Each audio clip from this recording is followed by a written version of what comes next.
Pronto. Bom, boa tarde a todas, a todos e a todes. Agradeço muito as pessoas que conseguiram arranjar esse horáriozinho na agenda, essa disponibilidade para estar aqui, considerando os nossos contextos, né? Final de ano, um ano muito cansativo, Copa do Mundo.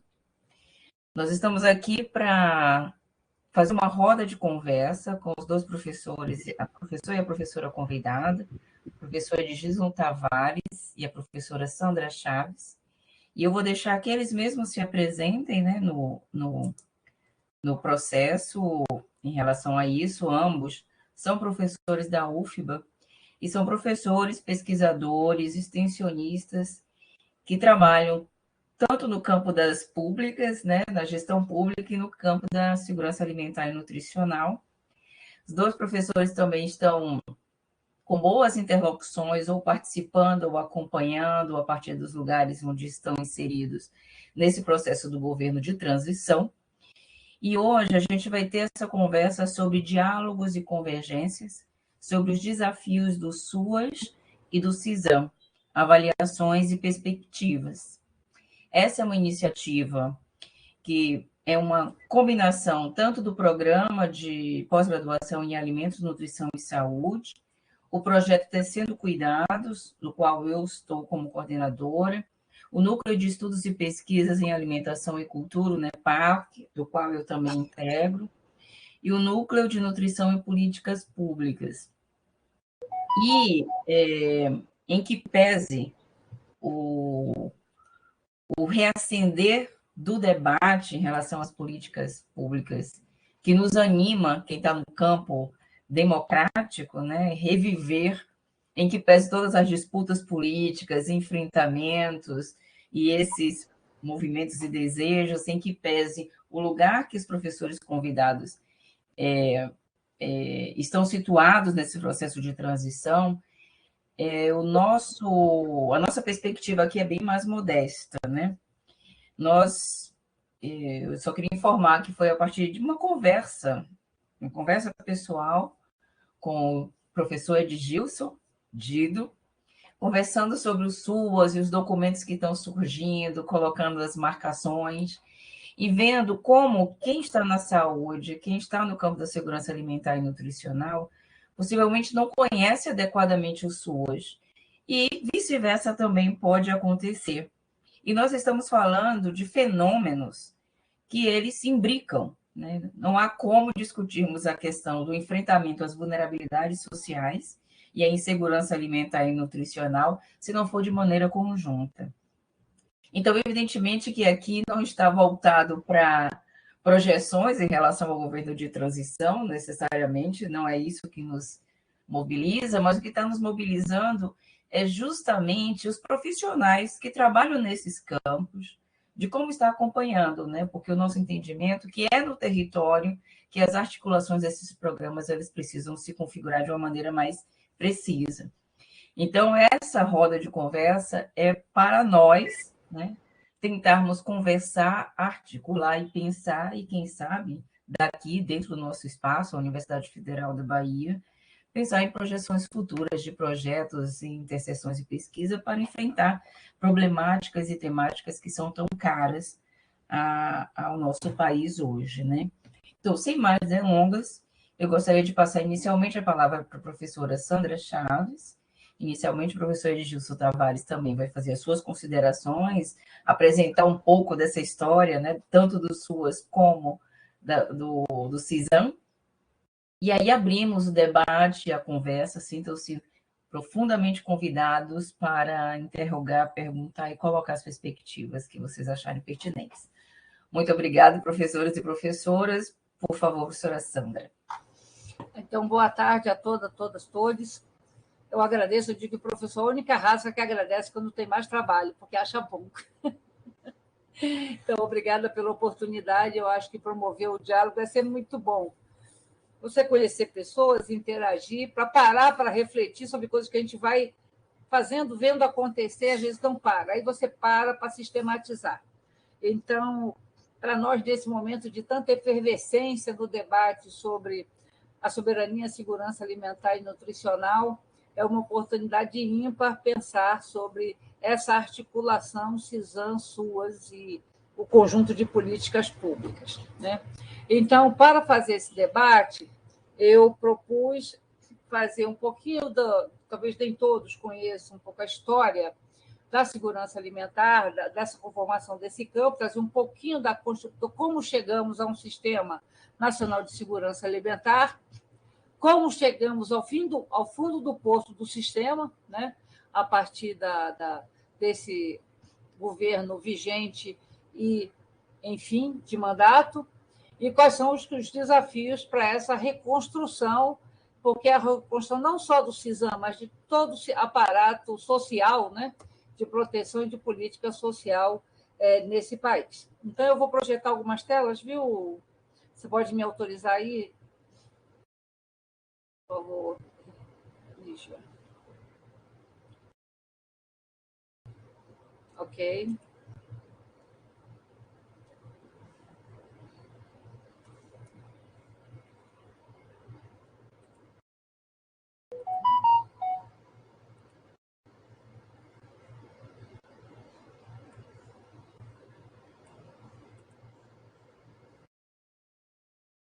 Deixa eu botar aqui na... Então, chamei aí um pouco de história, o desenho da governança do sistema, como é que esse sistema foi pensado, o êxito e alguns limites das experiências, o desmonte e desafios para a nova governança, o que está na agenda de debate hoje, né? Pensando um pouco na história, quer dizer, por que construímos um sistema?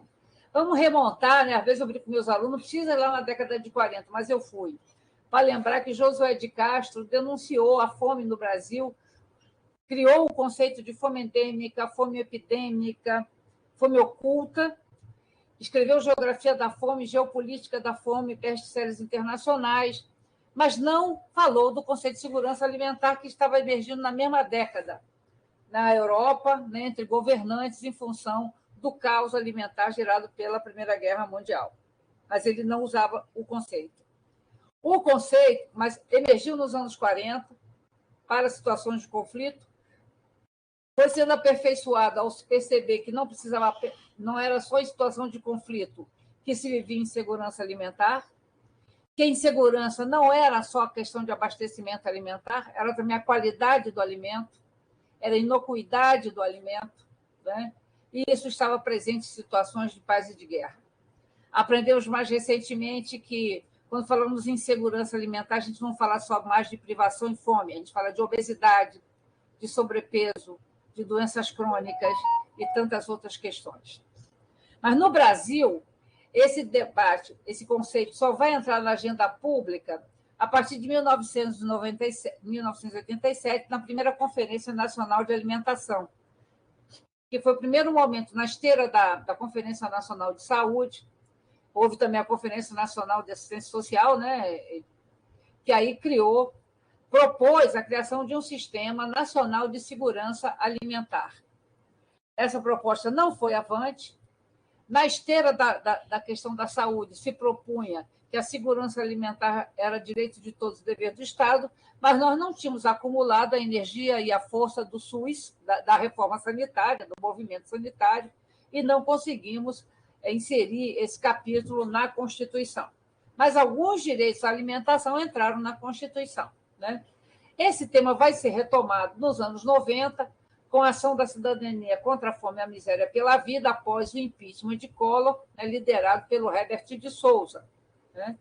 E, a partir daí, quando há o impeachment, o Itamar Franco, né, vice-presidente de Collor, que assumiu o estado de calamidade social no país, incorporou demandas, né, do governo paralelo na área de segurança alimentar, criou o primeiro Conselho Nacional de Segurança Alimentar e realizou a primeira Conferência Nacional de Segurança Alimentar.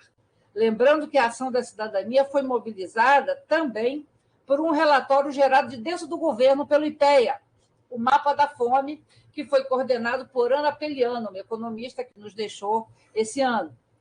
e que mostrava que 32 milhões de brasileiros passavam fome, a maioria no Nordeste do Brasil. E o maior número absoluto de indigentes era no estado da Bahia. Então, aconteceu essa conferência e a gente parecia que estava recriando um novo aparato para pensar a questão da segurança alimentar no Brasil.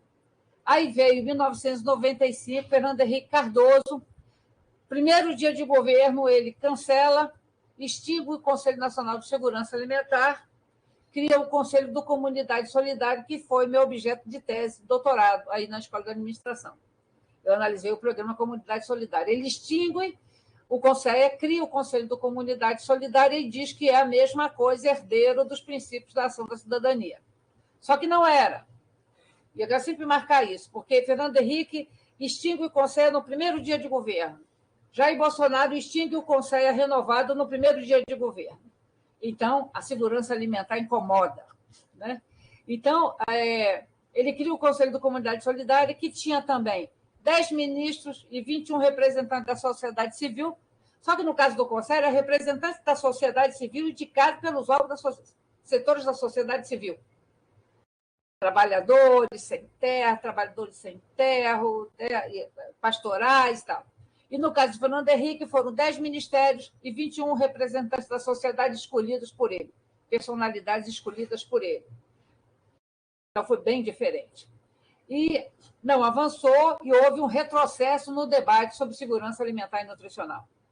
Esse debate vai ser retomado a partir do ano 2001, em que o Instituto da Cidadania, então, o Instituto de Base do Partido dos Trabalhadores, começou a realizar uma série de seminários para discutir uma política de segurança alimentar no Brasil e deu origem a um relatório que foi chamado Fome Zero, por uma política nacional e participativa de segurança alimentar. Esse documento vai ser incorporado no primeiro mandato do presidente Luiz Inácio Lula da Silva e se tornar o marco daquele primeiro governo.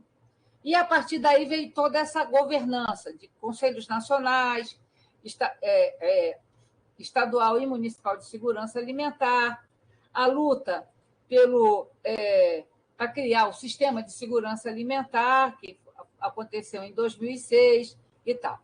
Então, o que nós temos? A Lei de Segurança Alimentar, que foi homologada em 15 de setembro de 2006, ela estabelece princípios, definição, princípios, diretrizes do Sistema Nacional de Segurança Alimentar, por meio do qual o poder público, com a participação da sociedade civil organizada, formulará e implementará políticas, planos, programas e ações para assegurar o direito humano à alimentação adequada. A construção desse sistema se inspirou na experiência do Sistema Único de Saúde e também na experiência do Sistema Único de Assistência Social. Ele tem mais ou menos o mesmo formato, com algumas diferenças centrais. Então, a conferência, um dos aspectos fundamentais, tanto do SUS, né, quanto do CISAM, é a Conferência Nacional, né, de Segurança Alimentar, a partir de um sistema em que você tem o que institui, o que modula. Você tem tinha a Câmara Interministerial de SAM, a CAISAM, com representantes dos executivos, dos diferentes ministérios que tinham responsabilidade em executar partes da política, o Conselho Nacional de Segurança Alimentar, instituições privadas ou de outras formas de direito, com interesse na adesão, de acordo com os princípios do CISAM, e órgãos e entidades de segurança alimentar na União, no Distrito Federal, estados e municípios. O sistema se conforma como foi pensado o sistema de SUS e também acho que o SUAS, né? Vai variar para a gente. Você tem uma conferência nacional, você tem sistemas municipais de segurança alimentar, que teriam um conselho municipal, realizaria as conferências municipais e teria um órgão, poderia ser uma câmara, intersecretarias municipais ou interdepartamentos, que recebesse esse material da conferência e transformasse em ação pública no âmbito municipal. Então, as conferências municipais geram insumo para o sistema estadual, conferências estaduais, Conselho Estadual e Câmara, intersecretarias. Aqui na Bahia chama gabinete, fica no Gabinete Civil do Governador, o CGSAM, Gabinete Governamental de Segurança Alimentar. Isso aqui gera insumos para a Conferência Nacional, você tem o CONSEA, que então realiza a Conferência Nacional, captura todas essas demandas, debates e discussão, organiza, apresenta a CAISAN, que é a Câmara Interministerial de Segurança Alimentar e Nutricional, que então leva para o sistema de políticas públicas nas secretarias e ministérios. Assim foi desenhado o sistema descentralizado. A conferência, então, é o espaço da definição de diretrizes e prioridades das políticas, do Plano Nacional de SAM e também da avaliação do sistema. O Conselho é o espaço de diálogo e participação sistemático, né, que ampliou muito, a gente foi cada vez mais, eu tive a oportunidade de participar do Conselho de 2008 até 2013, e era uma riqueza de amplitude, de abertura do campo de diálogo e debate, e a CAISAN que fazia esse diálogo. Princípios do CISAM: universalidade e equidade no acesso à alimentação adequada, então podemos ver que está muito próximo da discussão do direito à saúde, preservação da autonomia e respeito à dignidade das pessoas, participação social em todas as etapas, em todas as esferas de governo, e transparência dos programas, ações, recursos e critérios de acesso. Então, alguns princípios fundamentais do sistema de segurança alimentar. Então, o que nós tínhamos que considerar na construção desse sistema e tentamos considerar? A complexidade conceitual da ação, que implica na disponibilidade, produção e comercialização de alimentos, nas formas de acesso ao alimento, na informação para o acesso e na dimensão da utilização biológica. E a complexidade na coordenação das ações, que uma das questões que a gente sempre discutiu é o SUS é da saúde, o SUAS é da assistência social. Da onde é o CISAM? Esse é um problema. O CISAM é de todos os lugares. E esses todos os lugares acabou sendo lugar nenhum. Porque o CISAM é como se fosse o sistema de todos os sistemas, porque não dava para aprisionar. Então, desde aquela época, defendimos que a coordenação do CONSEA, o CONSEA ficava no Gabinete Civil da Presidência da República, mas a parte organizacional financeira ficava no MDS, Ministério do Desenvolvimento Social e Combate à Fome. E a CAISAN ficava pairando aí entre ministérios, né? Mas as secretarias que executavam as políticas geradas ficavam no MDS, né? Então, muita complexidade nesse desenho, e o CISAM não foi definido com orçamento próprio, porque ele não tinha casa própria. Então, ele não tinha orçamento próprio, né? Diferente das políticas de indução, da saúde e do SUAS. Então, a gente vai entender que a segurança alimentar ela veio sendo ampliada em termos conceituais. Se lá no início dos anos 80 era o acesso físico-econômico de todos ao alimento, vamos aumentar para o direito da pessoa no desenvolvimento humano. E vamos ganhar também a noção de bem-estar, de inocuidade, necessidade, prazer, preferência, escolha, respeito à biodiversidade, à cultura alimentar. Então, a gente vai ter um conceito de segurança alimentar que está na Constituição, que está na Lei Orgânica, que diz que consiste na realização dos direitos de todos, universal, ao acesso regular e permanente a alimentos de qualidade em quantidade suficiente, sem comprometer o acesso às outras necessidades, com base em práticas alimentares promotoras da saúde, que respeitem a diversidade cultural e que sejam ambiental, cultural, economicamente e socialmente aceitáveis. Ótimo. É um enfoque sistêmico e intersetorial. Por quê? Porque não dá para ser resolvido em apenas um setor a questão da segurança alimentar. Porque são várias interrelações, múltiplos determinantes, né?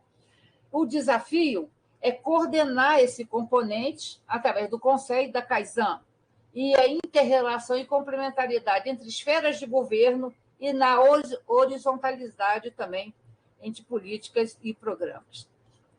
Daí veio, né, o CISAM como esse sistema público para a gestão e articulação entre os diversos entes federativos e gestores de todas as áreas para a implementação das políticas públicas que promovam a segurança e a soberania alimentar nacional numa perspectiva de complementariedade e otimização das potencialidades.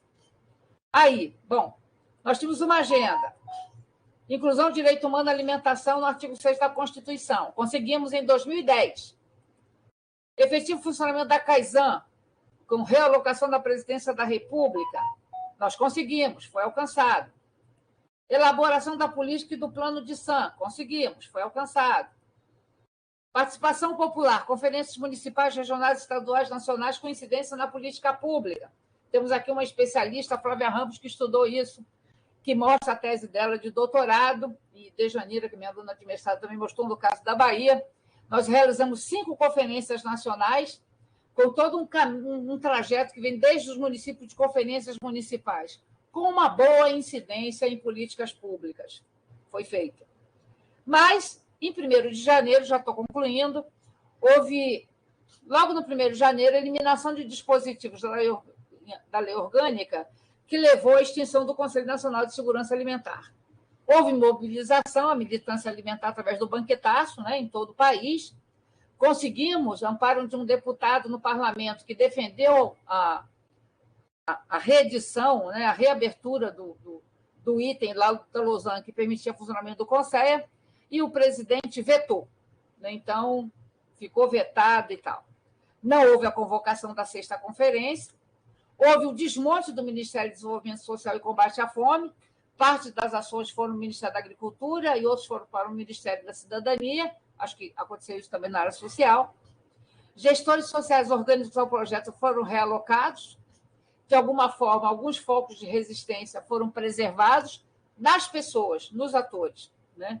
Paralisia do IBGE na produção de dados e informações sobre a situação de segurança alimentar, assim como o desmonte do Ministério do Desenvolvimento Social acabou com a matriz de indicadores sociais que tínhamos, acabou com as políticas, as ações de monitoramento e avaliação das ações sociais, e o negacionismo da própria fome, né?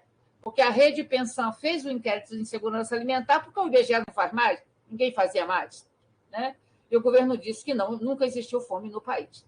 Então, em função disso, nós estamos acompanhando o gabinete de transição como rede, né? E, como rede, pensamos em 2 grandes momentos nesse debate da transição. Uma é que consideramos uma violação do preceito da participação popular na Constituição, a extinção do Conselho Nacional de Segurança Alimentar e a não realização da 6ª conferência. Né? E também isso desorganizou, ele não extinguiu os conselhos estaduais municipais, mas desorganizou o sistema como um todo. Né? Então, também avaliamos como prejudicial o desafio de promover política, a falta da CAISAN, foi desmontada. Né? Desta forma, consideramos essencial a recriação do Conselho, a reorganização da Câmara de Articulação Intersetorial. Né? Entendemos que essa organização e a convocação da 6ª conferência, incorporando debates e proposições do mecanismo da Conferência Popular, são fundamentais para recuperar o sistema. Também pela natureza, e essa é uma das questões mais pesadas para a gente, né, para o debate, pela natureza intersetorial, multidisciplinar e estratégica das ações em prol da soberania e da segurança alimentar, consideramos oportuno que o Conselho Nacional de SAM, recriado, mantendo e aperfeiçoando sua capacidade de dar voz a diferentes interesses da sociedade, seja alocado na instância do Gabinete Civil da Presidência da República, aproximando as demandas da sociedade do núcleo decisório.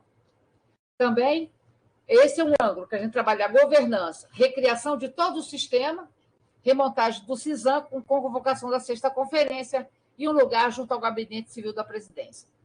E, como rede de pesquisa, falamos sobre a capacidade de fomento. Né? Então, demandamos a reestruturar a governança da pesquisa no âmbito do Ministério da Ciência, Tecnologia e Inovação, que antes tinha uma Secretaria de Inclusão Social, que tinha uma coordenação de segurança alimentar, que, inclusive, incidia e articulava com o Ministério da Saúde, com o Ministério da Educação, para editais específicos na área de segurança alimentar. Também chamamos a atenção para o papel fundamental das universidades públicas no fomento à pesquisa e à extensão em todo o país, e que urge, então, garantir recursos a instituições para a continuidade de seus projetos, manutenção, que já não é nem manutenção, é recuperação da nossa capacidade produtiva nas universidades. Né? Retomar também a capacidade de fomento do CNPq e da CAPES, criando mecanismos para fortalecer o sistema de financiamentos estaduais via Fundação de Amparo. E que o IBGE deve ser reestruturado, reativado na sua capacidade de formular grandes estudos de interesse para a formulação de políticas públicas, né? Então, reestruturação desse sistema. Lembrando que o Ministério do Desenvolvimento Social e Combate à Fome, quando foi criado, foi o primeiro ministério criado com um setor de acompanhamento e avaliação da ação pública. Criou a matriz de indicadores sociais. Então, você tinha a cada ação já um sistema de acompanhamento e avaliação. Então, nós defendemos que isso seja retomado, assim como o cadastro único e a matriz de indicadores. Enfim, concluindo, dizer que o desafio permanente de promover a segurança alimentar é também, sobretudo, promover o desenvolvimento de outros princípios de coordenação das ações individuais e coletivas, como é o caso da reciprocidade, da solidariedade e da redistribuição, né? E numa fala de Renato Maluf, que eu acho muito importante, que promover e desenvolver, isso significa promover e desenvolver padrões institucionais que, para além do mercado e do Estado, organize a produção e a distribuição de bens e serviços, como é o caso da autogestão, do associativismo, do cooperativismo e, por outro, a troca sem objetivos econômicos, além de regular, a partir da perspectiva da sustentabilidade ambiental, as relações entre os homens, a sociedade e o meio ambiente. Então, é isso. Peço desculpa que eu ultrapassei um pouquinho o tempo, professora, mas tentei rapidamente, que é muito, né? Muita coisa. Obrigada. Não, Sandra, muito obrigada. Não, a telinha aqui está marcando lá 19 minutos. Que bom. Você estava bem no tempo. Bom, eu agradeço muito e realmente é um esforço muito grande tentar sistematizar uma história cheia de curvaturas, né? Em tão somente 20 minutos. Eu, de imediato, passo a palavra à professora Edgilson. A professora Sandra ela não se apresentou, embora grande parcela das pessoas que estão aqui eu conheço. Seria interessante a senhora se apresentar, professora, antes de falar para a Edgilson, para saber qual é o lugar que nós defendemos dessa rede, por favor. Bom, eu sou Sandra Maria Chaves dos Santos, nutricionista, professora da Escola de Som da UFPA, doutora em Administração Pública pela Escola de Administração da Universidade Federal da Bahia. Trabalho basicamente com segurança alimentar, avaliação de situação e monitoramento e avaliação de políticas públicas. No momento, estou exercendo a coordenação da Rede Brasileira de Pesquisa em Soberania Alimentar, eleita pelos meus pais, o que muito me honra e que dá muito trabalho. Acho que é muito bom. É isso. Obrigada, Sandra. Professor Edgilson, por gentileza, vai projetar algo ou não, né? Então, ok, por favor. Ok, olá. Boa tarde a todos, a quem não se reconhece com essas formas de tratamento. E, enfim, um prazer estar aqui com Sandra, com Lígia, né? E, assim, eu pensei, né, Lígia, nos 20 minutos, eu não fiz a apresentação, embora até pensei em pegar alguns slides, mas acho que vou fazer uma síntese, na verdade, assim como Sandra também, de alguns elementos históricos com relação ao SUAS, né, o Sistema Único de Assistência Social, vou ser bem sintético mesmo, até com relação a esses elementos históricos, porque o SUAS, digamos, ele já tem, né, apesar dos dois sistemas, né, tanto o CISAM como o SUAS, serem jovens sistemas, né, eu sempre digo que são jovens sistemas, o SUAS tem um pouquinho mais velho só, né, que o CISAM, no sentido de que se a gente vai até comparativamente falar, né, enquanto a LOSAN ela é de 2006, a LOAS, né, a Lei Orgânica da Assistência Social, ela é de 1993, e o SUAS, na verdade, a norma operacional básica do SUAS, né, ela é editada aí em 2005. Então, de toda forma, a gente tem um sistema muito jovem, né, e que, obviamente, é um sistema que é uma grande estratégia de gestão da Política Nacional de Assistência Social, que é de 2004. Então, tem uma trajetória em termos de institucionalidade, né, que talvez já seja uma marca que, apesar das convergências, né, para quase todas as políticas públicas, né, que a gente tem, a ideia, né, do famoso CPF, né, para ter política pública no Brasil tem que ter conselho, tem que ter plano, tem que ter fundo, né, apesar dessa, acho que essa é a convergência, né, fundamental. Eu vou trazer aqui também algumas provocações, né, que eu acho que são desafios e dilemas ao mesmo tempo que afetam esses dois grandes sistemas. Mas para não fazer a mesma colocação, já ia me esquecendo de me apresentar. Né? Então, eu vou...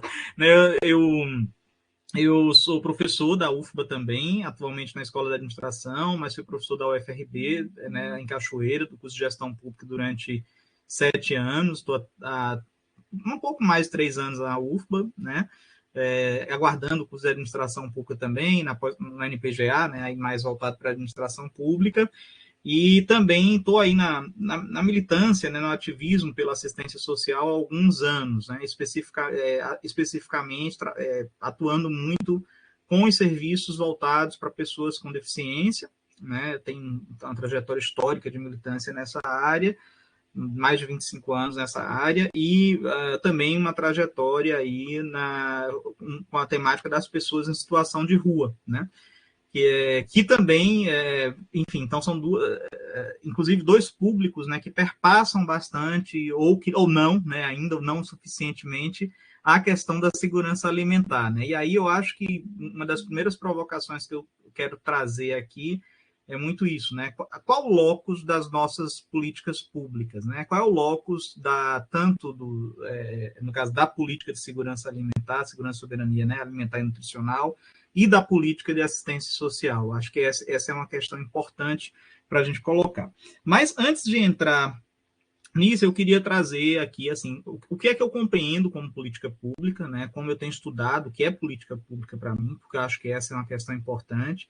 Depois vou fazer um pequeno e breve histórico do SUAS, e aí entro na questão, aprofundo algumas das convergências que eu trouxe aqui, mas principalmente os desafios que eu acho que a gente tem que enfrentar.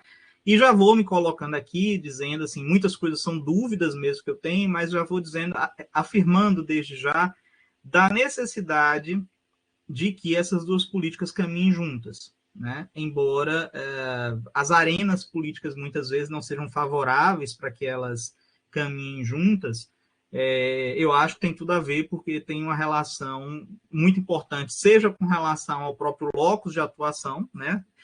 Como público, né, que essas políticas buscam atender, e por entender de uma forma ampliada que se tratam de políticas de proteção social, né? Então, eu acho que essa é uma questão que ela é bastante importante para a gente tá pensando, né, conjuntamente aqui. Então, assim, uma coisa importante da gente entender, né, sobre o que é política pública, né, os estudos de políticas públicas nascem na década de 50, né, dentro de uma lógica bastante funcionalista, estruturalista, né, com Harold Lasswell nos Estados Unidos, aí numa ideia de cientificizar os estudos, né, não mais da política, vamos dizer assim, da política em termos do que era trabalhado, né, na ciência política, em termos das relações de poder, das relações entre legislativo e executivo, né, mas interessava muito a ideia de o que os governos fazem para solucionar problemas, né? Então, essa era a ideia de Lasso sobre o que, ou seja, daí surge aquela nossa primeira ideia de política pública como política pública. O público da política está muito atrelado à qualidade do ator, né? E muito ator governo. Então, ou seja, política pública é aquilo que o governo faz, né? Então, essa é uma questão que é colocada, né? O governo faz a política pública. Embora depois seja contestado, não vou entrar nisso também, né? Contestado, né? E o que o governo não faz? E quando o governo se omite, né? E quando é negligente? E aí, né? Isso é ou não é política pública também? Mas, e aí essa é uma lógica muito prescritiva e normativa de política pública, que a gente tem uma lógica muito assentada, principalmente em duas questões que são fundamentais, não estou dizendo que não são, né, que é a institucionalidade, ou seja, para você ter política pública, você tem que ter institucionalidade, então você tem que ter o conselho, você tem que ter o plano, você tem que ter um órgão ministerial ou uma assessoria na presidência da República, você tem que ter uma série de, né, ou você vai ter, dependendo do tipo da política, você vai ter que ter equipamentos públicos, unidades públicas, você vai, na saúde, você tem SAMU, você tem unidade de atenção básica, você tem unidade especializada, né, enfim, uma série de questões. Você tem que ter recursos, né? Obviamente, o segundo ponto, né? Para ter política pública, tem que ter recursos, ou seja, se não tiver orçamento, se não tiver pessoal, se não tiver infraestrutura, você não consegue. Peço desculpa pelo barulho, viu, gente? Aqui é porque está rolando uma coisa aqui em casa, enfim. Então, você, se não tiver isso, é fundamental também, né? Ou seja, então, isso nasce muito... E aí, por isso, a gente confunde muitas vezes, por exemplo, mas tem a política pública. Eu confundo política pública, por exemplo, com lei, né? E eu sempre digo, lei não é política pública, né? A lei é um dos principais instrumentos num país com traços, né, como o nosso, um dos principais instrumentos da política pública. Mas a lei, por si só, ela não implementa nada, né? Essa é uma grande questão, né? Por mais que exista a força da lei, né, a lei não implementa. Então, eu acho que um dos primeiros desafios que a gente tem que ter é sair dessa visão normativa e prescritiva da política pública para passar para uma lógica que eu considero muito mais explicativa da política pública, e o que os autores, a partir da década de 90, principalmente os franceses, têm chamado, né, dentro de uma abordagem de política pública, sair da lógica prescritiva e normativa, para uma abordagem argumentativa das políticas públicas, né? Ou seja, uma virada, né, que a gente chama, né, inclusive a ideia, né, a escola do argumentative turning, né, a ideia da virada argumentativa, por entender que política pública, antes de tudo, é construção argumentativa que se materializa em termos de prática. E por que eu estou colocando isso? Né? Porque lembrando aí, se a gente vai pensar num tripé, né, política pública, então, para mim, ela é institucionalidade, tudo que a gente já falou, é recurso, mas, antes de tudo, é algo que eu tenho chamado, junto com a professora Rosana Bulhosa, de gramática. Né? O que é a gramática? Né? O conjunto de compreensões, de conceitos, de valores que sustentam argumentativamente o que é esta política pública. Né? E aí, eu diria, tanto no CISAM quanto no SUAS, talvez o nosso maior problema esteja com as gramáticas. Né? O que, de fato, é segurança alimentar? Né? Vamos acabar com a fome, é só combate à fome? Né? Acabou a fome, aí dá isso. Né? O que, de fato, é a transferência de renda, vamos acabar com a pobreza monetária. Né? É só isso. Então, eu acho que talvez um dos principais dilemas que as duas políticas passam aí é uma ideia de uma compreensão, né, dessa gramática, né, tanto do SUAS como do CISAM. O que é isso? Né? E como é que isso se encontra? E aí há uma compreensão, tanto, eu acho que há diferentes acepções sobre isso, né? Tanto de quem decide, né, dos altos decisores, né, do nosso país, até quem implementa. Né? E aí já viu no que dá. Né? Então, essa é a grande questão. Né? Acho que essa é uma grande questão. Veja, os nossos governantes, eles não falam em segurança alimentar.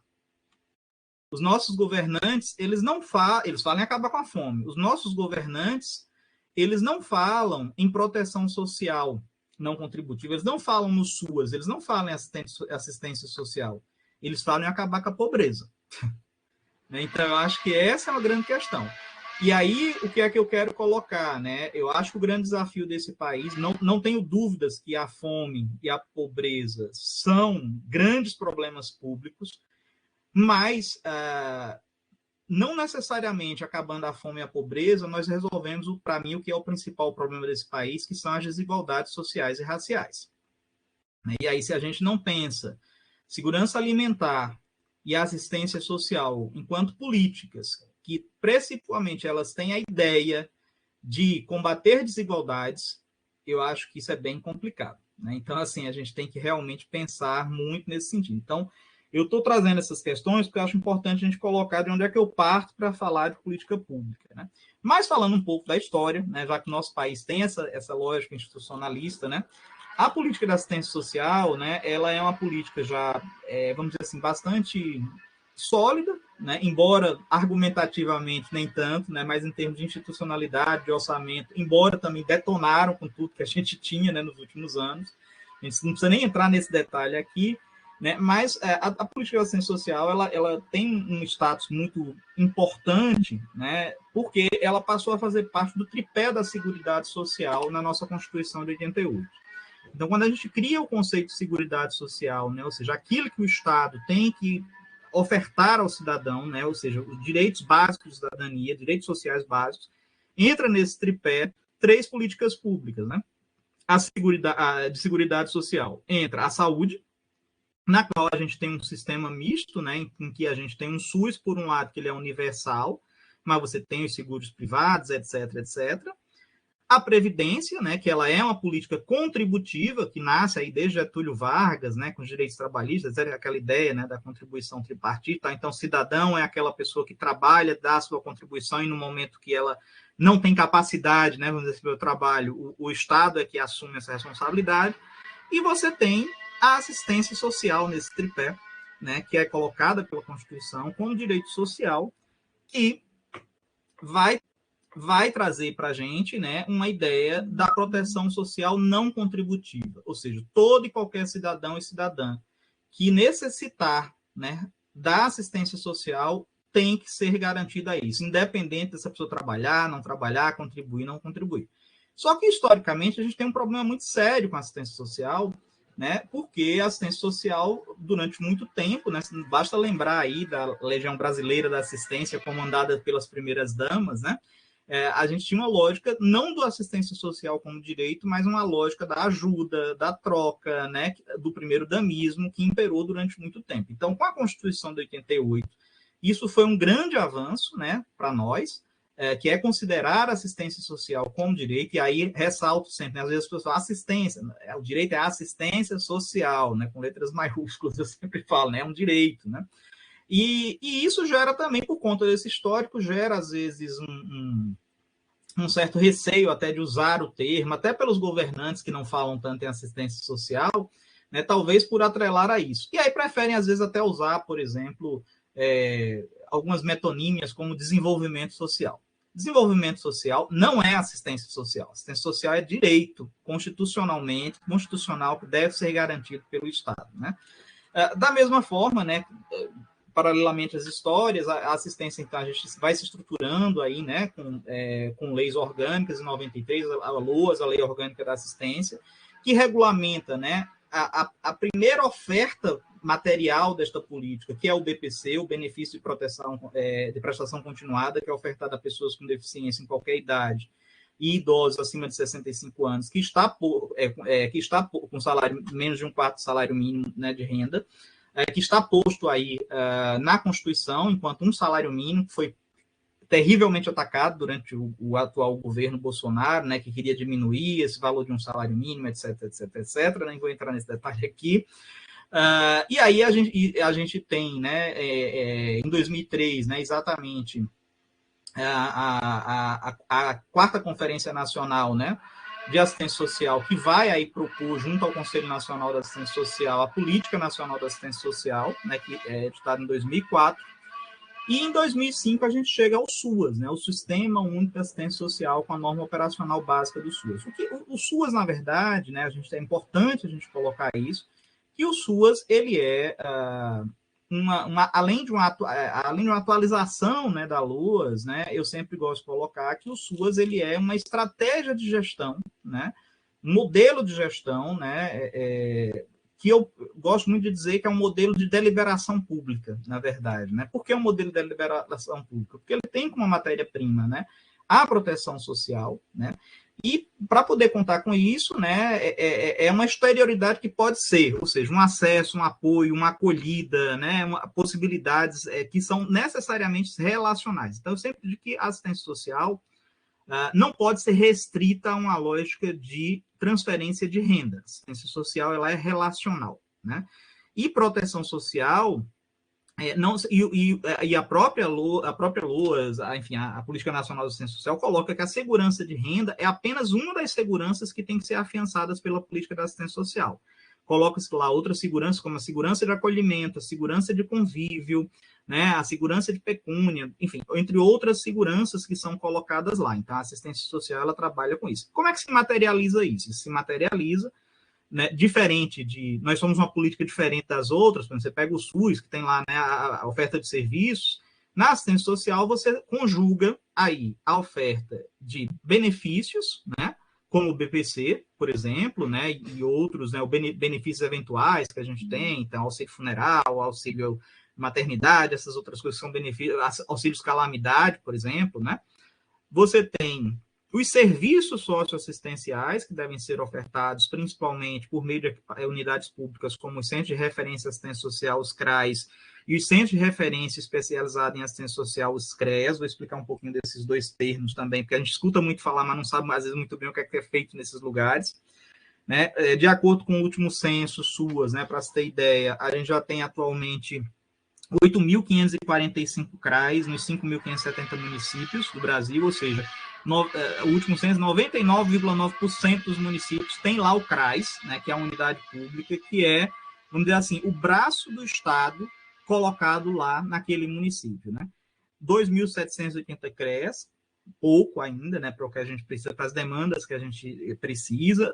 Fora isso, alguns equipamentos especializados, como os centros de população de rua, né, que é o Centro POP, tem em média 300, os centros dias, para pessoas com deficiência, que há em 1.871 centros dias, e além de outros equipamentos, centros de convivência, etc. Né?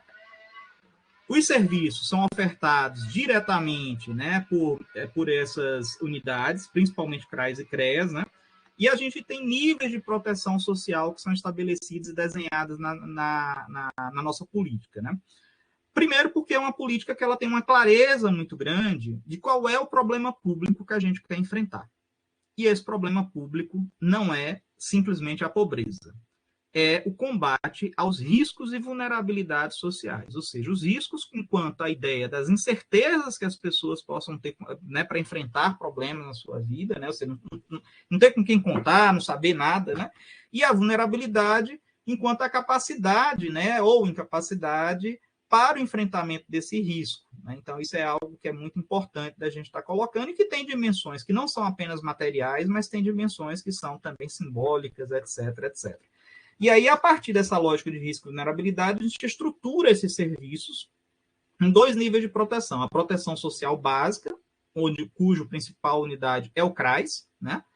Que tem um caráter muito mais, vamos dizer assim, preventivo, né? Ou seja, é o serviço, e aí oferta como serviços principais, né? O PAIF, né? Que é o serviço voltado para famílias, indivíduos, né? O serviço de convivência e fortalecimento de vínculos, entre outros. E que é uma ideia de você ter uma unidade em que haja um trabalho mais preventivo naquele município, né? naquele território, na verdade. Né? A ideia da atuação de todos esses serviços está muito pautada na ampla participação, na transparência, na matricialidade sociofamiliar, porque não adianta você pensar no indivíduo sem pensar na ideia da família, na territorialidade, né? No respeito aos territórios. E no CREAS, você, diferente do CRAS, você já vai ter também um indivíduo em situação de risco e vulnerabilidade, só que com uma situação diferente, porque você vai ter aí o indivíduo que já passa por situação de violação de direitos, certo? Então, esse indivíduo que já tem, então, é a pessoa que sofreu uma violência física, psicológica, violência familiar, etc., etc., a pessoa que está desassistida por políticas públicas, enfim, está em situações de risco, etc. Então, o CREAS é responsável. O que diferencia o CRAS e o CREAS, basicamente, é a questão de risco e vulnerabilidade, um caráter mais preventivo, e na proteção social especial, a gente vai ter um caráter mais protetivo, né? Porque é a pessoa que já está com o direito violado. Os mais diversos direitos, dos quais a pobreza, sem dúvidas, é uma das principais violações de direito, um dos principais riscos a serem enfrentados, mas não é o único. Né? Então, essa é uma questão que é muito importante de distinguir. Por que eu estou chamando a atenção por isso? Porque não dá para a gente ficar pensando que a assistência social é política para pobre. Né? Essa que é uma ideia que é muito estigmatizada da assistência social. Né?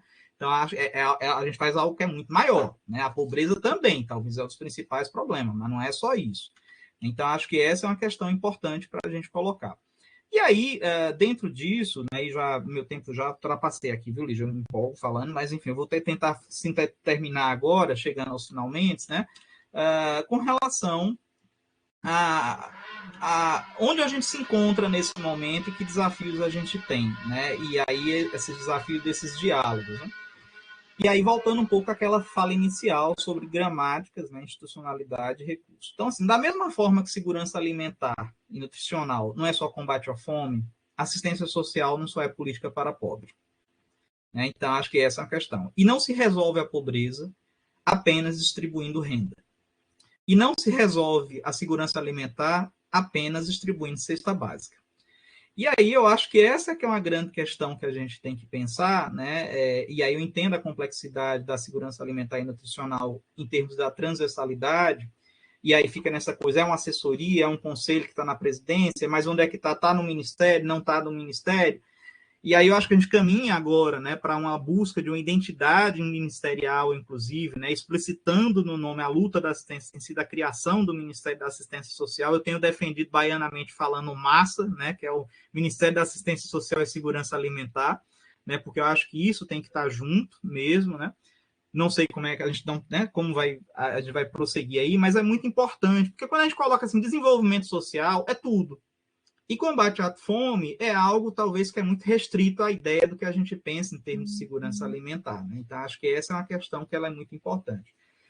Eu acho que um desafio muito grande também para essas... Então, assim, as políticas, acho que o primeiro deles, a gente se conhece pouco, né? Se conhece muito pouco, embora em termos da operacionalização, considerando que o SUAS ele é um sistema já que tem uma maior capilaridade, né? E que ele está na implementação já há muito tempo, e que também acaba fazendo de tudo um pouco, inclusive as entregas e ofertas, por exemplo, do sistema do CISAM, né, da segurança alimentar também. Então, por exemplo, vai depender do município, vai lá, é lá que vai estar no CRAS, então quando tem alguma coisa, vai lá, é no CRAS que vai resolver a questão da alimentação também. Né? Então, essa é uma questão importante.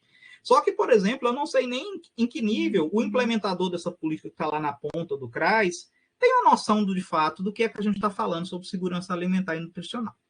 Acho que quase nenhuma. Né? Sabe que está ali, não, vamos encaminhar, não sei o que é isso. E aí não dá para a gente restringir, né, essa lógica também. E aí você ainda reduz, em termos de gramática, ainda mais a distribuição na cesta básica, por exemplo, pela distribuição da cesta básica. Eu acho que essa é uma grande questão que é importante da gente colocar. E para concluir, né, queria trazer aqui, né, uma outra questão, quer dizer, a ideia de desenvolvimento social, mesmo agora da cidadania, né, desse outro ministério aí, né, a gente tem que ter muito cuidado, porque assim, as nossas políticas, eu entendo que são políticas que têm um desafio de serem políticas emancipadoras, e não um caráter de tutela. Né? Acho que esse é um outro desafio que é muito importante também da gente pensar, para que a gente possa estar avançando. Né?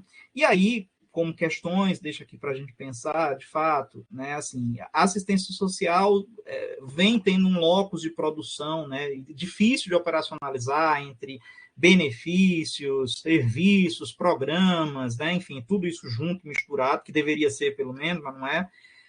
E aí, o desafio da gente ter esse trabalho em rede, que a gente tem que, primeiro, ter um trabalho em rede na própria assistência social, porque eu acho que a própria assistência social, para poder a gente ser implementada, a gente teve que fragmentar um monte de coisa, a gente está tentando rever isso, não dá para fragmentar tanto assim, mas a gente tem que se fortalecer internamente, intrasetorialmente, fortalecer, né? Ou seja, a gente fala na intersetorialidade, mas aí também fico pensando, né, em termos do CISAM, em que o CISAM precisa se fortalecer, talvez internamente primeiro, inclusive em termos das gramáticas, e de qual é o locus de produção do CISAM, né? Ou seja, já que é intersetorial, quer dizer, qual é a relação que tem real e material, como é que materializa a entrega da política pública na saúde, na educação, na assistência social, como é que é isso? Né? Eu acho que essa é uma questão importante. Aposto, sim, com bons olhos, de que esse elo com a assistência social, dada a capilaridade que nós temos, é fundamental, né? É fundamental, desde que não precarize ainda mais as condições de trabalho da assistência social, né? Porque essa é a grande questão. Quando ninguém sabe onde colocar nada, manda para assistência social. Então, assim, até juiz, inclusive, quando está no processo de adoção no município, procura assistente social ali no CRAS e ele, então, vira tudo, né? Assim, vira tudo. Então, a psicólogo, etc, etc. E eu acho que tem também, né, pensando aí, né, dois desafios comuns para as duas políticas, e aí finalizo com esses dois desafios comuns. Primeiro, né, Sandra já tocou neles, né, acho que é fundamental a gente voltar a recriar uma instância, né, de monitoramento, de avaliação com massagem, né, acho que é fundamental a gente pensar nisso, e aí as duas políticas estando juntas, né, é muito importante isso. Mas fico pensando em possibilidades reais de como o CISAM pode interagir mais com o SUAS. Uma das possibilidades reais, eu acho que é interagindo especificamente com uma das funções do SUAS que eu acabei não falando. A política, nós temos três funções. Uma é a função da proteção social, por essas ofertas.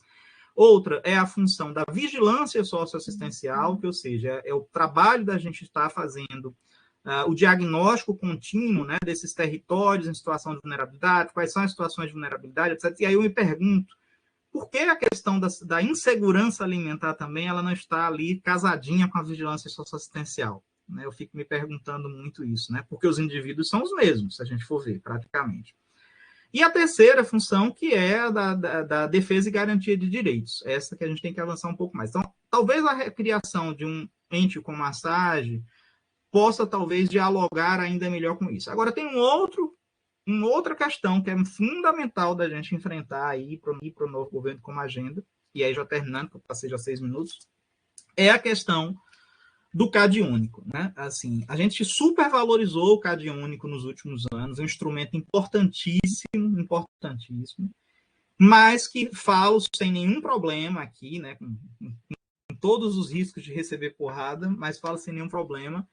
É um sistema que a gente precisa melhorar muito, porque ele, principalmente para o SUAS, é um sistema que hoje não atende às demandas dos usuários do SUAS, principalmente em termos de serviços, de outros benefícios. O que o sistema traz hoje, a gente tem um sistema muito focado na questão da renda, na questão da transferência de renda, e pouco focado no combate às desigualdades. Então, é um sistema que está muito focado no combate à pobreza e pouco focado no combate às desigualdades. Então, eu acho que um ponto de convergência inicial para que essas duas políticas, 2 pontos de convergência, né, inicial, possam dialogar, primeiro, a vigilância socioassistencial junto, né, com não sei como vocês chamam no CISAM, né, mas se tem alguma espécie de vigilância, se o nome, eu nem gosto tanto do nome vigilância, mas é esse o nome que está na política, né, mas de fato a gente entender, né, diagnosticar essas situações, né, em que há insegurança alimentar, enfim, né, tentar ver como é que se casa. E outra que é a gente começar esse diálogo via CAD único, né? Acho que assim, o CAD único ele tem que, de fato, atender a todas as políticas públicas e não apenas a programas sociais específicos, né? Acho que essa é uma grande questão que a gente tem que ver e dialogar. A gente sabe que houveram vários problemas aí de desmonte do próprio CAD único, etc, etc. Só que o que nos deixa um pouco aflitos é que cresceu tanto a ideia do instrumento ser maior do que a política, né? O instrumento passou a ser maior do que a política, a ponto de, por exemplo, a defender secretaria, defender um monte de coisa, e que, na verdade, é um instrumento. Né? Não é a política que tem que estar subordinada ao instrumento. É um instrumento, e esse instrumento que ele é agregador, ele tem que estar subordinado a todas as políticas públicas. Né? Então, eu vou parar por aqui, porque eu já falei muito, para a gente pensar um pouco mais aí sobre essas questões e em termos de intersetorialidade. Mas eu acho que, tanto para o CISAM como para o SUAS, se fortalecerem intersetorialmente, a gente tem um dever de casa que é fortalecer intrasetorialmente primeiro. E fortalecer intrasetorialmente primeiro é reformular, né, construir novas gramáticas, principalmente nos decisores das políticas públicas desse país. Paro por aqui. Obrigado. Muito obrigada, professor Edgilson. Foi interessantíssimo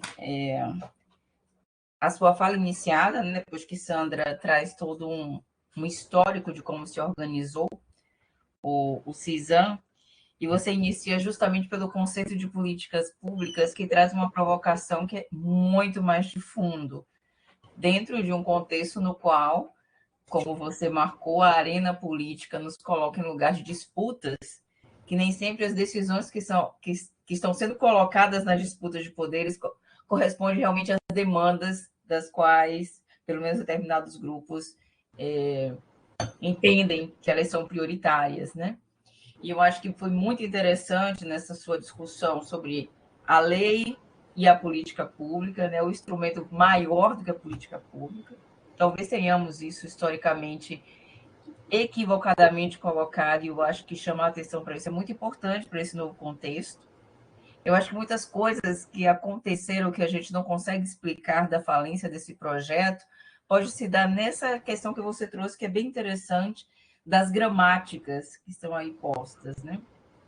Eu acho que aqui é só um início de um debate de como a gente pode pensar nessas convergências de gramáticas, quando a gente está falando da insegurança alimentar e nutricional, e as vulnerabilidades sociais e trazer a ideia da fome e das desigualdades. Eu acho que é uma revisão muito grande da questão da gramática, né? O combate às desigualdades. E o entendimento dessa gramática é muito importante porque Sandra também fez uma provocação bem interessante, porque justamente do primeiro dia do governo de Fernando Henrique Cardoso e do primeiro dia do governo de Jair Bolsonaro, uma das primeiras ações foi ao Conselho.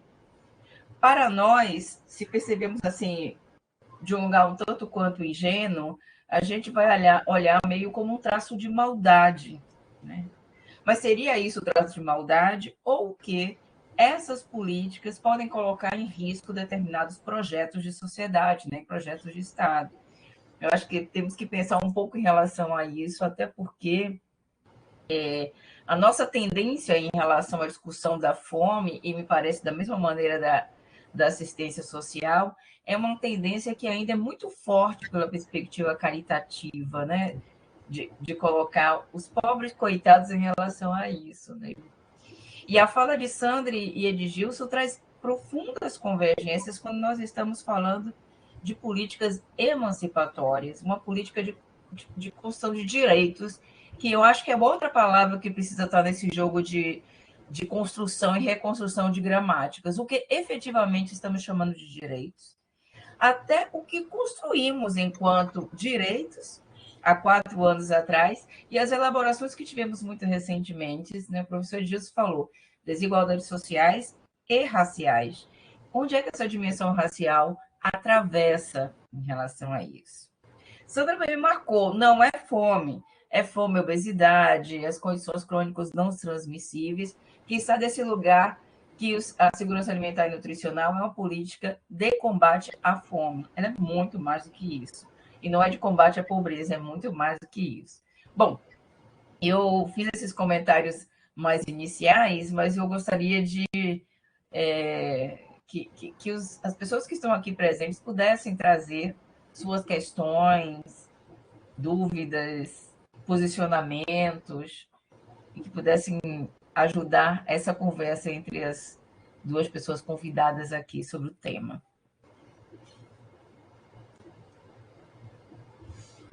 Silvana, por gentileza.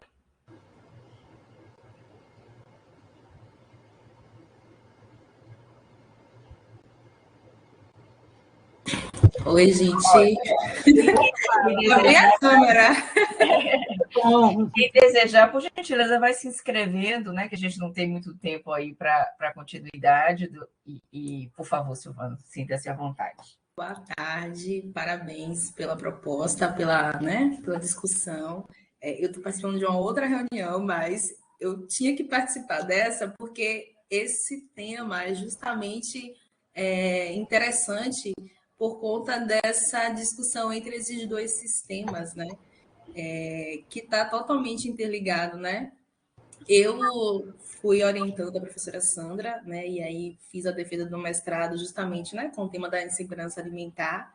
E aí realmente chama a atenção, né, quando o professor traz a questão da desigualdade racial, né? E aí eu fiz a discussão considerando, né, como a desigualdade racial e de gênero, né, e não somente a pobreza está relacionada a esse contexto, né, da insegurança alimentar. E eu atualmente estou como residente em saúde coletiva.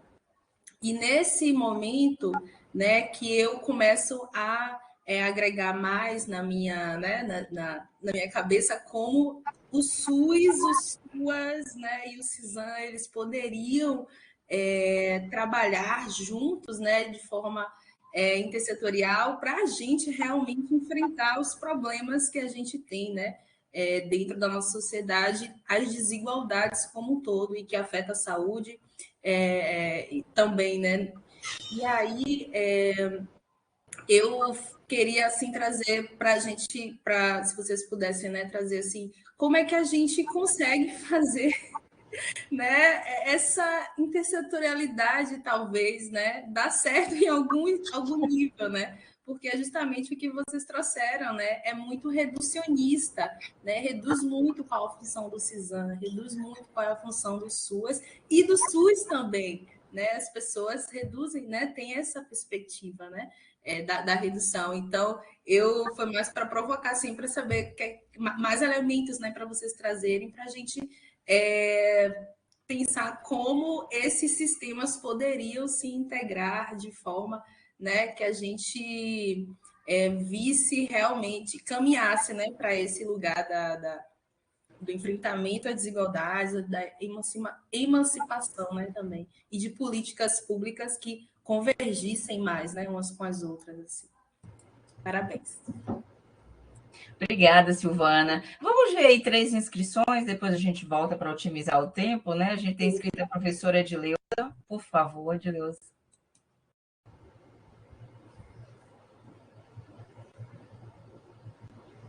Boa tarde, Lígia. Boa tarde, Dido. Boa tarde, Sandra. Não consegui ligar a câmera. Eu queria agradecer, né? Agradecer muito a Dido e a Sandra, né, por esse momento. Acho que a fala de vocês deixou a gente, pelo menos a mim, né, com muitas inquietações e, sei lá, né, e muitas mobilizações, né? Pensando na perspectiva também do nosso próprio projeto, né, da Tecendo Cuidados, e nesse momento, né, político que nos coloca, né, nesse lugar de mobilização, né, de que não está dado, a gente realmente precisa, né, agir muita coisa. E eu queria, assim, tem muitas coisas que eu queria colocar, não vou tentar, assim, uma fala de Dida, que ele fala de política pública é prática, né, é prática. E segunda a gente teve com o João André, ele fala que todo mundo é sabido, né? Tanto o profissional de saúde, como os planificadores, né? Enquanto os usuários e todos os cidadãos. E aí, a minha questão que eu queria para discutir é sobre a questão da comunicação de direitos.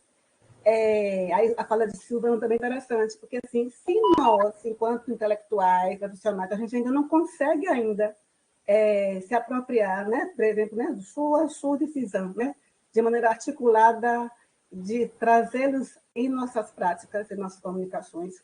Não sei, para mim, uma questão assim, que urge, né, é a comunicação dos direitos, entendendo todo o contexto, né, de assistencialismo, né, de negação de direitos, de violações das pessoas, entendendo que política pública é assistencialismo. Né? Então, só para saber. Então, acho que é um desafio grande.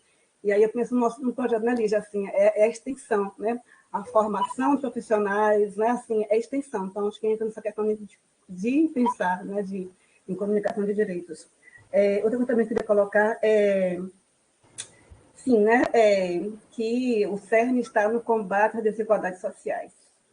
Mas como é que a gente luta contra um sistema capitalista que é fundado nas desigualdades, né?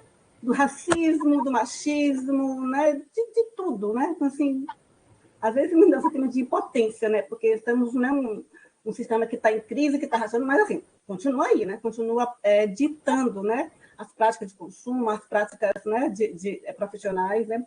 E aí, pegando esse gancho sobre práticas profissionais, quando o Dido fala, né, sobre que deveria estar andando junto, né, essa identificação de vulnerabilidade de risco, né, que o SUAS, né, faz com o CISAM, com o SUS em relação à vigilância alimentar nutricional. E aí eu me pego, Lígia, que a vigilância ainda está muito na dimensão clínica, né, de ver se está com uma nutrição, se está comendo errado, mas a dimensão da segurança alimentar está muito longe. Aí eu me coloco nesse lugar, né, enquanto profissional, né, professor e tudo mais. A gente ainda, sabe assim, como é que a gente traz a vigilância alimentar nutricional nessa perspectiva da ação, né? Não porque senão, de novo, né, para mim é muito inspirador ainda, né, ver alunos que estão há 3 semestres, né, na nossa RB, né, limitando uma ação, né, de novo, né, a orientações, né, sabe assim, tem uma perspectiva, né, de mobilizar o grupo, as pessoas, né, né? Então, são questões, né, que me inquietam, também, quanto profissional, quanto docente. Mas é isso, são coisas assim, que, né, vocês dois me instigam, eu só queria colocar, porque acho que mais é isso. É isso. Obrigada, Ed. Eu começo cheia de formalidade, né? Professora Edileuza, professora de Gilson, vai Dido. Obrigada. Bom, não tem ninguém inscrito, mas de qualquer sorte, Silvana e Edileuza não colocou pouca provocação para Dido e Sandra. Eu passo a palavra para vocês. Eu vou pedir a palavra, então. Eu queria parabenizar aí o Edilson pela sua fala, né? Eu gostei muito desse conceito de gramáticas, né? Me lembrei muito lá de Sérgio Rezende, né? As gramáticas políticas no Brasil, que é bem interessante. E tem o seguinte: o problema dos debates das gramáticas é que nós somos capturados, tanto o sistema de segurança alimentar quanto o SUAS, pelas aspereza do cenário, né? O CISAM é capturado pela fome e o sistema de assistência social pela pobreza, né? E essas capturas acabam, quando a gente pensa que vai dar uns passos, avançar, nós somos chamados para afundar quem tem fome, que tem pressa, é preciso eliminar a pobreza, e isso acaba contaminando também a nossa capacidade de debate. E nessa capacidade de debate tem esse desafio que Silvana trouxe e que vai dialogar com o que Edileuza trouxe, que é a questão dos direitos. Que aprendemos lá em política pública que quando o cidadão é capturado pela privação, né, você o mantém dentro de um ciclo de dominação, né, que a Amartya Sen já dizia, né, quando o indivíduo vive experiências de privação acumulada, ele deixa de ter projeto, né? E a própria sociedade também não projeta, porque quem tem fome tem pressa, porque eu tenho que corrigir a pobreza, então eu faço transferência de renda e tal. E daí o debate fica limitado. Limitado porque você não está falando de um cidadão portador de direitos. Você acaba não trabalhando isso. E quando se fala de comunicação de direitos, acho fundamental. Acho que nós não estamos preparados. Nossos projetos de extensão não fazem. Nós não fazemos isso. É uma das coisas que tem me incomodado muito. Quando a Operação Desmonte começou ali em 2015, 2016, perguntávamos: cadê o povo das cotas da universidade? Cadê o povo beneficiário de tal e tal política? Por que eles não estão na rua? Porque nós não construímos, digo nós como um todo, né? A noção de que não era doação, era direito. Né? Eu não estou fazendo agricultura familiar, Pronaf, para doação. Estou falando porque é direito. Né? Quando a gente trabalhava, não sei se tem alguém que esteve aqui no projeto, com as mulheres beneficiadas do Bolsa Alimentação, depois Bolsa Família do interior aqui da Bahia, eu ficava impressionada nas rodas de conversa que fazíamos nos grupos focais. Uma recebia 30, outra recebia 60, outra recebia 140. Elas não sabiam por quê, não tinham noção de onde vinha. Quer dizer, não havia um trabalho acoplado de preparar essas pessoas para entender o que é direito. Que era direito dela. Não, Lula é meu pai, meu marido, meu filho, meu Deus. Não é isso que a gente queria. A gente queria que ela se entendesse como constitucionalmente portadora de direitos. Né? Então, isso compromete muito, eu acho que é uma falha imensa nossa. E não vamos ser inocentes. De uma parte, nós somos capturados pela aspereza do cenário e nós estamos vivendo agora um momento extremamente caótico. Quer dizer, cada sessão que a gente entra dos grupos temáticos, né, é um país desmontado, total. Não sei se vocês assistiram o debate da assistência social, a uma parte, a plenária do meio ambiente. E isso vai nos empurrar de novo para a pressa, a urgência de recuperar muito do que foi perdido.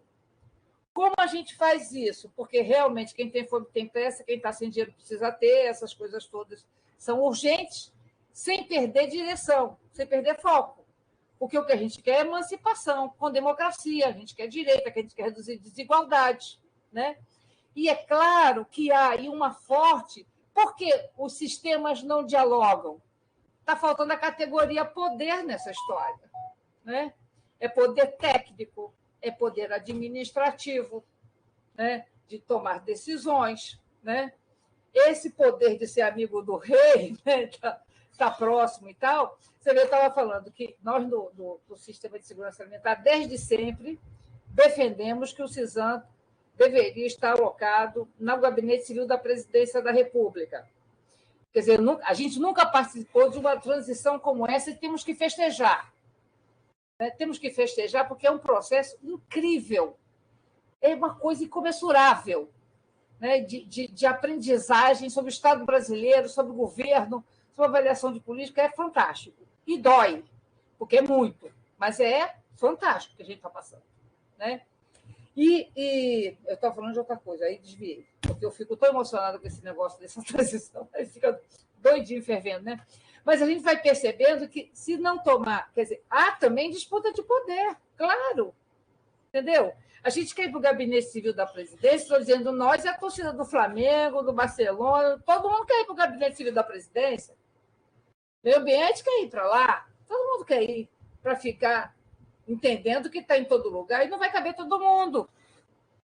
Né? Não é assim, vai engarrafar. Né? E aí tem disputa do poder, de poder. Né? Mesmo, pesada. E essa disputa de poder ela vai se expressar nos territórios. Né? Porque durante muito tempo, assim, o CISAM nunca teve recurso próprio. Né? Enquanto o município não recebe recurso próprio para ter um sistema de segurança alimentar.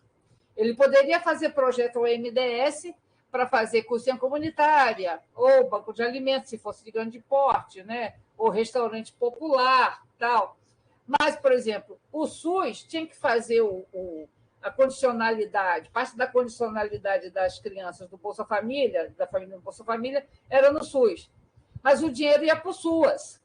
Aí o SUS ficava retado lá no município. Ah, mas eu vou fazer isso, eu não recebo nada, quem recebe é o sistema de assistência social.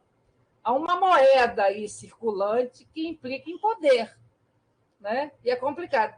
E como o CISAM nem nunca teve moeda, ficou bastante complicado, né? Tanto que agora eu estou vendo um pouco na tendência no debate, eu já ouvi, você me falou hoje de outro ministério, porque eu já ouvi Ministério da Alimentação, Ministério da Soberania e Segurança Alimentar, Ministério da Alimentação e Nutrição, e quer dizer, tem um grupo, vamos setorializar, tem o outro grupo que quer levar a segurança alimentar para as agrárias, Ministério de Desenvolvimento Agrário e Soberania Alimentar, tem os que defendem o não ministério, Secretaria Política no Gabinete Civil da Presidência.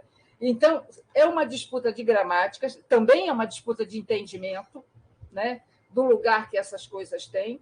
Eu vi claramente no debate da plenária, vamos nos separar do SUAS. Eu digo, nós estamos juntos? Separar para poder ter poder institucional, essa institucionalidade, entendeu? Então, o que vai gerar aí vai ser um problema muito sério. Ao mesmo tempo, eu acho que essa pergunta que Edileuza faz, que é essa que não deixa a gente dormir, né? Como você luta contra as desigualdades numa sociedade cravejada, quer dizer, montada para a desigualdade, porque ela é montada para a acumulação, né? Então, essa sempre foi uma contradição, né? Do Estado moderno e tal. Ao mesmo tempo, vocês devem ter, eu vou concluir, Elija, devem ter recebido um vídeo da Célia Caxiabrá, deputada ali de liderança indígena, que foi eleita deputada por Minas Gerais, caminhando, né, pelos pátios do Congresso e dizendo: estamos aqui. Toda vez que eu vejo, eu choro. Porque, apesar de tudo, caminhamos muito. Estamos caminhando. Eu não sei que monstro Frankenstein vai sair dessa transição, mas não vai ser o mesmo que antes. Entendeu? Não vai ser o mesmo que antes, porque eu acho que nós estamos aprendendo o Brasil. Estamos aprendendo muito o Brasil, sabe? E esperamos que essa aprendizagem seja cumulativa, sólida e reconstrutora, né? Porque para que possamos não cair de novo nessas armadilhas tão destrutivas. Desculpa aí pelo tempo, mas é muito debate, né? Não dá nem para aprofundar muito. Obrigada, Sandra. Por favor, Dido. Oi. Então, obrigado, né, também, Lígia, Silvana e Edileuza pelos comentários e perguntas, né? Enfim, respostas a gente não tem, né? Porque são muitas as respostas, mas acho que a gente talvez tenha algumas reflexões, né, para contribuir com o debate, né? Eu vou começar, na verdade, por Edileuza, né, falando da questão como é que a gente luta, né, no sistema. Né, acho que a coisa que a gente tem que lembrar, a primeira coisa é que, assim, as políticas públicas, né, elas não são desenhadas e elas não são pensadas para combater as desigualdades. Elas são pensadas e nem para combater tampouco o sistema capitalista, né? Porque seria elas são pensadas, na verdade, para a gente não ter uma catástrofe maior, né? Mas para a gente talvez alimentar o próprio sistema, né? De modo que a gente não tenha uma grande, né? Então, pensar que política social é pensada, acho que essa é a primeira questão. A gente está na sociedade capitalista, a política social, inclusive, é um dos motores para a manutenção desse sistema, porque senão ele não anda. Né? Acho que essa é uma questão que é importante ser colocada aqui no debate. Mas há como a gente incluir, né, e aí o nosso debate sobre a desigualdade, há como a gente pelo menos pensar essas políticas sociais partindo de um pressuposto, né, que é exatamente pensar que a gente tem um país marcado por desigualdades, né, sociais, raciais, de gênero, de orientação sexual, de pessoas com deficiência, de povos comunidades tradicionais, etc, etc. Dá para a gente pensar? Dá. E aí, eu acho que entra numa questão que ela é muito importante da gente colocar, que é a comunicação que você trouxe, né? E também a intersetorialidade, já estou colocando aí como colocado por Silvana. Eu acho que a gente tem um problema muito sério também, né, com relação, por exemplo, intersetorialidade é um outro conceito que a gente tem trabalhado tanto, mas a gente não consegue, talvez, dar uma materialidade para essa coisa, né? É complexo mesmo, demanda tempo, diálogo, né, articulação, exige consensos, pactuações, etc., né, entre os diferentes setores. É uma ideia de produção coletiva mesmo, né, essa ideia de tessitura comum, mas eu acho que a gente ainda está muito no campo de pensar intersetorialidade enquanto uma categoria analítica que necessariamente uma prática. Eu acho que essa é uma questão muito importante da gente pensar, né? E aí eu sempre digo que a gente tem que colocar isso em prática. E aí eu sempre tenho trabalhado a ideia de intersetorialidade, para que ela existir, talvez o primeiro exercício que a gente tem que fazer é associar a intersetorialidade a uma outra categoria analítica também, né, que é a interseccionalidade. Né? Ou seja, se a gente não pensa, né, também no desenho nos problemas públicos que a gente quer resolver, se a gente não pensa nas ações que nós vamos ter para o enfrentamento desses problemas públicos de uma maneira interseccional, né, a gente também não avança nesse debate. Então, eu acho que e aí não avança no combate às desigualdades. Percebe? Então, eu acho que a agenda da interseccionalidade e a agenda da intersetorialidade, ela é fundamental para a gente estar pensando nisso aí. Nesse momento que a gente está colocando agora, no momento em que a gente perdeu tudo e está todo mundo tentando recuperar alguma coisa da vida, eu digo assim, eu sempre estou dizendo, né, não adianta a gente ter ambição demais nesse momento, concordo com Sandra, a gente que está acompanhando de perto aí as equipes, né, está sendo muito bom a gente ver, aí até faço aqui, né, acho que já tiro o meu chapéu, né, para o governo que a gente elegeu, no sentido de foi devagar, mas tá lá, e o povo fica criticando, tem 1 milhão de pessoas nos GTs, e tem 1 milhão. É para ter mesmo, né? É para ter mesmo, não tem nada errado, não, tem que ser assim, mas às vezes eu acho que ainda tem pouco, né? Então foi entrando daqui, dali, daculá, as plenárias, é isso que a gente precisa mesmo, né? E aí, esse momento, eu acho que a gente está no momento inicial do governo em que a gente vai ter que fazer alguns recuos mesmo, né, nas nossas pautas. E aí esse recuo, eu acho que ele é estratégico, de que a gente tente se repensar também, se fortalecer intrasetorialmente, no sentido que a gente foi destruir todo mundo, né, todas as nossas áreas, seja o CISAM, né, tudo foi meio, né, foi esfacelado. Então é um momento da gente... Mas que nesse momento de crise que a gente está vivendo, também eu vejo como uma oportunidade, porque é uma oportunidade da gente ressurgir das cinzas, já estabelecendo outros diálogos, e já tentando buscar essa construção interseccional e essa construção intersetorial.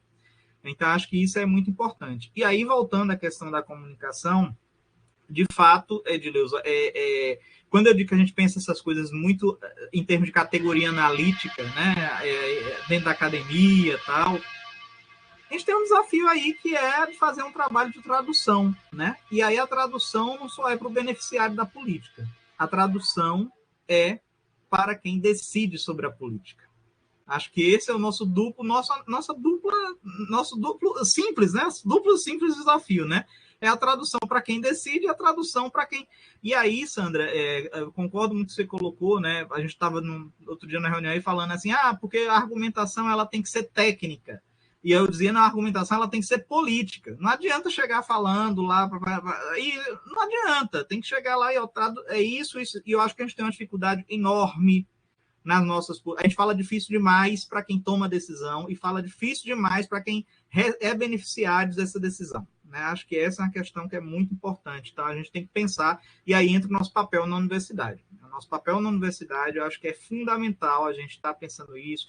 A ideia da gente trabalhar muito mais, né, com os praticantes, trabalhar muito mais junto enfim, a ponta, a extensão, como a Edileuza colocou, né? A gente tem, e aí, por outro lado, dentro da crise, a gente tem ainda isso, né? A gente tem agora uma curricularização da extensão que a gente tem que fazer, que tem um monte de gente contra a universidade, dizer, isso é uma...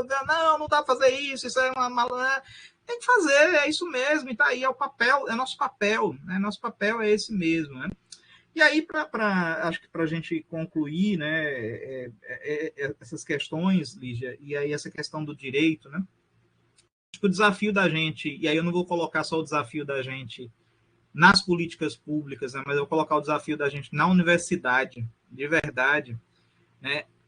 E aí atrelando essa coisa da comunicação, né? É quando a gente conseguir formar cidadãos e cidadãs, é quando a gente conseguir levar, né, conhecimento por meio da extensão, produzir dados, etc., etc., que contribuam, de fato, para uma mudança, né, de postura e de gramática, principalmente da população brasileira, em que elas entendam que quando é feita alguma coisa pelo CISAM, ou quando é feita alguma entrega pelo SUAS, ou entrega do CISAM ou do SUAS, seja lá o que for, que essas pessoas, que a gente não naturalize mais a fala de que essa ajuda do governo é muito importante, né? Mas que essas pessoas entendam que não é ajuda, é direito.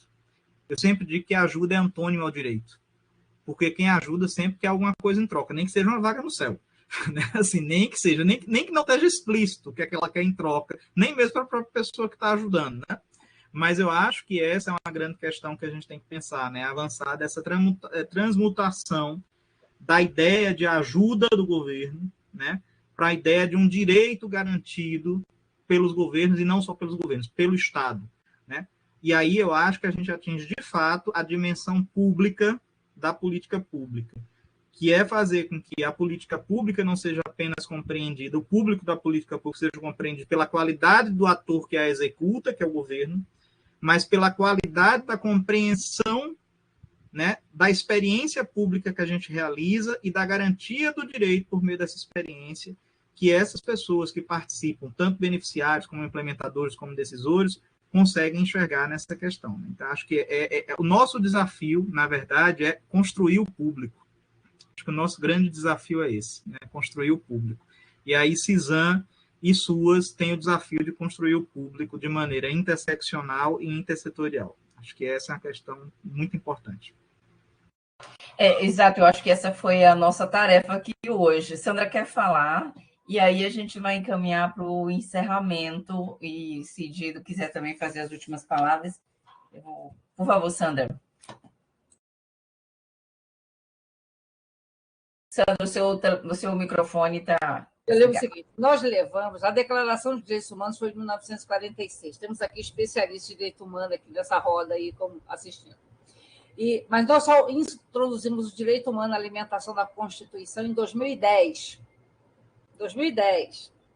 Né? Mas nunca foi regulamentado.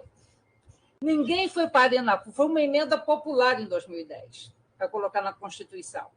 Ninguém foi para a arena pública, parlamentar, e dizer só contra. Ninguém teve coragem de dizer que era contra.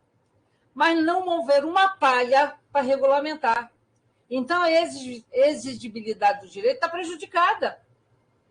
Ele só é judicializado, porque não tem normas para a concessão desse direito. Quando eu tenho 33 milhões de pessoas passando fome, 160 milhões, assim, algum grau de insegurança alimentar, eu estou violando o direito constitucional. Mas nós não trabalhamos essa noção de direito para esse cidadão que passa fome. Aí ele pede ajuda, e a gente tem que ajudar, senão ele morre de fome. Né? E eu acho que a gente está tentando pautar isso politicamente também nesse debate. Uma das primeiras coisas... Agora, esse parlamento vai fazer isso? É esse parlamento que vai regulamentar o direito humano à alimentação? Aí tem a ver com a nossa questão de voto também, que é sempre uma reflexão a mais, né? Então, isso abre todo um cenário de debate muito grande. Mas é um desafio para nós imenso. Vou parar por aí, porque... Sem dúvida. Não, sem dúvida, Sandra, mas assim, podemos ficar bastante confortáveis, porque eu estou aqui maquinando na cabeça a possibilidade de continuarmos esse diálogo em um momento mais oportuno. Eu não sou do campo das políticas públicas, ao menos não me reconheço diretamente nesse campo, mas não há como nenhum de nós estar no campo das políticas, né? Então, quando eu estou nos projetos de extensão, na escola e etc., nós estamos vendo, a partir do território, quais são as gramáticas, né, e a intersubjetividade que se estabelece nos processos dialógicos das funções dessa concepção de alimentação como direito, né, que é a tese de doutorado de Edileuza, ela vai dialogar com isso. Ainda que tenhamos as políticas, mesmo sem essa regulamentação que Sandra fala, existe um problema muito grande na própria base de quem está operando e gerindo no território, que não compreende o professor da escola, o próprio nutricionista, ou nós mesmos que estamos discutindo aqui. Nós sabemos muito claramente o quanto que nós conseguimos elaborar essa questão de direito. Não por uma insuficiência cognitiva, intelectual tão somente, mas eu acho que o cenário brasileiro, na sua história, ele também traz muitos empecilhos na nossa interpretação do que efetivamente é direito. A nossa régua, ela está sempre muito mais abaixo para um país que, historicamente, comete violações de uma maneira sistemática e que não há possibilidade de punições, né? A gente está dentro desse contexto. O fato é, para que a gente possa interromper, mas não encerrar essa conversa, porque ela só está começando, é que nós estávamos com saudade de fazer política. Eu acredito, com toda a dificuldade, com todo o jogo de poder, com todo o cenário que se coloca, isso, de algum momento, nos dá algum desalento, poxa, poderia ser diferente, mas nossa convidada tem lá no fundo, assim, talvez por uma comparação muito baixa, né, do que estávamos trabalhando, a gente está animado com essa possibilidade de estar com um monte de gente no governo de transição, sim, como o Dito falou, de estar podendo ter a possibilidade de manifestar. E eu acho que quando a gente está muito tempo calado, as nossas manifestações ela vem no grito. E eu acho que estratégias como essa, Dido marcou, Sandra marcou, é o papel nosso na universidade. Fazer esse diálogo, esse pequeno tempo, dia 6 de dezembro, no meio da Copa, do final de ano, na exaustão, nós estamos tentando aqui promover esse diálogo e tentar mobilizar as pessoas de alguma maneira para que nós façamos, não é estar na transição, não é estar na equipe, mas no nosso cotidiano, no nosso lugar, possamos também estar fazendo essas políticas acontecerem ou as contestando quando elas não estão apropriadas de acordo com os nossos referenciais, né? Eu acho que é a nossa tarefa. Então, eu vou deixar já o convite para não sei o quê, mas para que a gente possa continuar ainda, que eu acho que vai ser importantíssima essa possibilidade de continuidade desse diálogo, de um fórum permanente, que possamos exercer algo que nos faltou muito, né? Que é a mobilização da sociedade civil, a reorganização das comunidades, né? Acompanhando as políticas e os processos. É o nosso direito, não só como professor, como professora, mas como cidadão brasileiro, né? Entendeu? Esse é o nosso direito também. Gente, eu queria profundamente agradecer as pessoas que puderam estar aqui hoje. Nós vamos disponibilizar no canal do YouTube esse debate. E, bom, desejo um Feliz Natal, minha gente. Agora eu lembrei, vai começando com Feliz Natal.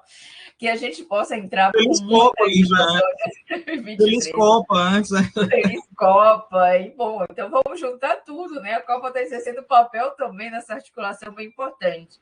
Não sei se Sandra e Dido querem falar algo para a gente encerrar. Não, só agradecer mesmo e dizer isso, né? Que eu acho que você colocou, né? Que essa transição, eu acho que essa transição ela permanece aí por um bom tempo, né? Assim, uma transição, inclusive, que ela seja esse. Sabe que semana passada eu falei assim, eu acho que a gente está num momento em que a gente freia algumas coisas, né? Mas freia sem parar. Eu falei, a gente está meio freando devagarzinho, sem parar. Sabe quando a gente está chegando na sinaleira, né?